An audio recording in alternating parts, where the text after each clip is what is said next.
Ano po natanghayan na ang bus na ito ay infested ng mga ibis.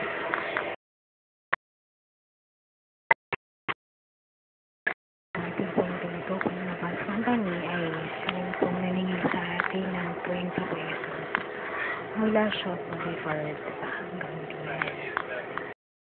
Pero ngayon din naman pang isang magandang tayo sa bus na ito dahil atin din pong na-witness po si Miss Julie na yung konduktor niya is ang napaka-honest na konduktor sapagkat yung pong inubaral niya sa pasahero mula Bonnie ang baba ng Guadalupe na nagmamadali yung makababa sa Guadalupe.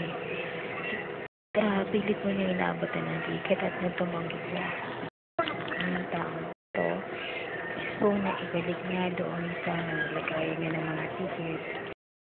Kaya pinulit na lamang po ng konduktor ang ticket upang hindi na po mabilang sa mga naitabing ticket na hindi na ibenta.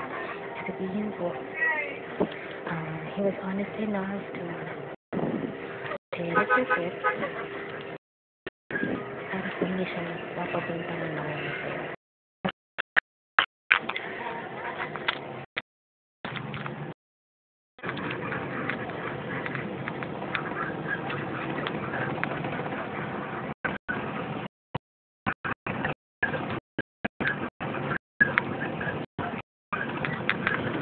So, this is another Philippine Coalition bus. Another overcharging duty.